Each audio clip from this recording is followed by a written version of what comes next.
While global narratives often focus on slowing growth, the Indian market just delivered a powerful signal. The Sensex surged over 965 points, pushing the Nifty comfortably above 24,300.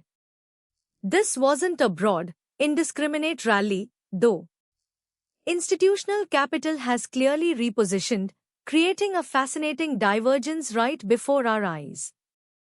The street may be fundamentally underestimating the structural tailwinds now propelling specific sectors. This is a story of deliberate capital rotation and domestic resilience. What exactly is driving this selective strength? Let's start with the IT sector. India's top-tier IT services companies like Tata Consultancy Services and Infosys poses an enduring structural moat. Their value proposition centers on global digital transformation, cloud adoption, and AI integration. These firms provide mission-critical services that are sticky and continue to see demand even in uncertain times. Their deep talent pools and cost efficiencies remain unparalleled, anchoring their long-term growth trajectory. But that's not the only story. The banking sector, including titans like HDFC Bank and ICICI Bank, showcases a different, yet equally powerful moat. India's financial system benefits from robust regulation and a rapidly expanding credit market. The underlying strength comes from sustained domestic demand, increasing financial inclusion, and healthy asset quality across leading institutions. This provides a stable base for consistent earnings growth and relative insulation from global market volatility. Something important is happening here. Here's where the margin metrics become interesting. While we don't have specific company results today, the underlying trends for IT are clear. Leading firms are reporting solid deal wins, indicating sustained client investment. However, we are also observing a careful balance with wage inflation and talent retention costs. The focus remains on optimizing operational efficiency and leveraging automation to protect margins. This isn't about explosive top-line surprises, but rather a consistent, disciplined execution that institutional investors appreciate. Now, look at the banking sector's performance narrative. We are seeing strong indicators of sustained credit growth, particularly in retail and small and medium enterprise segments. Asset quality continues to improve, with provisioning costs remaining manageable for well-run banks.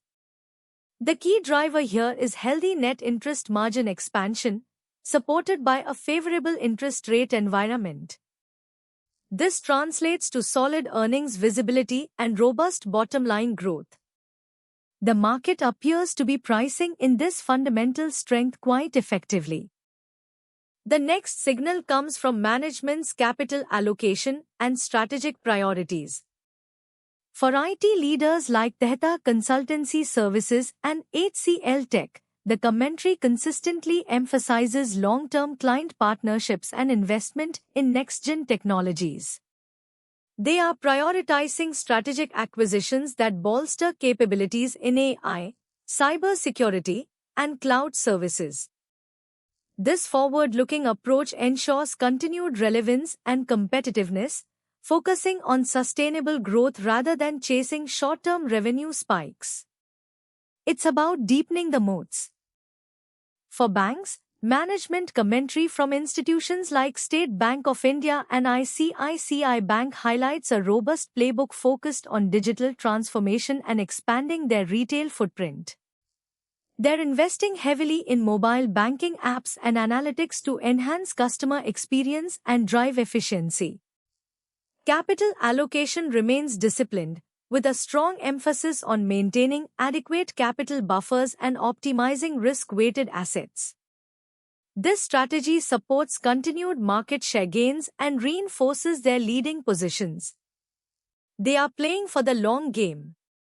These sectoral strengths aren't isolated, they're embedded within a powerful macroeconomic story.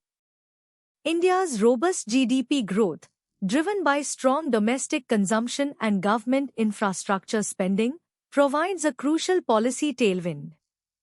While global markets navigate volatility, India's internal demand acts as a significant insulator. This resilient economic environment fosters investor confidence and supports long-term structural momentum. This is a critical differentiator for investors seeking growth in a fragmented global economy. But this optimism needs balance. The recent market action also highlighted sectors that lagged: metal and pharma. The metal sector, with players like Tata Steel and Hindahalco, faces headwinds from global commodity price volatility and concerns about industrial demand slowdowns.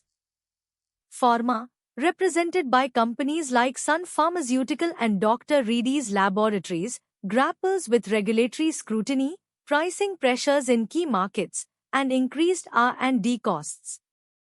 This divergence underscores a key theme: not all sectors benefit equally from the broader economic narrative. That leads us to a bigger question regarding terminal risk. While IT services offer structural advantages, they are not immune to global headwinds.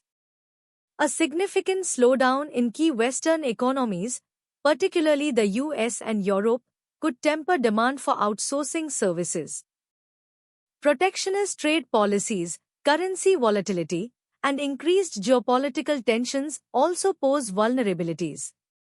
Investors need to monitor these external factors closely, as they can impact deal flow and pricing power. This is where active risk repricing comes into play. For the banking sector, while robust, interest rate sensitivity remains a core risk. Unexpected shifts in monetary policy or persistent inflation could impact net interest margins. Although asset quality has improved, any systemic shock to the economy or a sudden rise in unemployment could lead to a deterioration in loan portfolios. Furthermore, evolving regulatory landscapes and increasing competition from fintech players require constant adaptation. These factors warrant continuous assessment for their impact on yield pressure. Looking ahead, the multi-year thesis for Indian IT remains compelling. As global economies stabilize and digital transformation becomes even more ingrained, demand recovery should pick up. The shift towards AI and automation presents both challenges and massive opportunities for firms that can innovate quickly. We anticipate a potential valuation reassessment for these companies as earnings visibility improves and institutional capital continues to seek stable, high-quality growth. This sector is not just about today's gains, it's about the next decade. For the banking sector, the outlook is equally promising. India's demographic dividend, coupled with increasing formalization of the economy, will continue to fuel credit demand. The financialization of household savings and ongoing infrastructure development provide powerful structural tailwinds. Leading banks are well positioned to capitalize on these trends, supported by robust balance sheets and conservative lending practices. Upcoming policy announcements and continued regulatory support could act as significant catalysts, driving further re-rating. This is a story of compounding strength. So, what are the tactical implications? For sophisticated investors, the Indian IT and banking sectors appear to be in a breakout watch phase, demonstrating significant positive volatility expansion and building volume-backed structural momentum. This suggests continued relative strength. Conversely, the drag in metal and pharma might warrant trim consideration for rebalancing or for investors to reevaluate their long-term thesis given current headwinds and evolving sector cyclicality. Capital rotation is a powerful force here.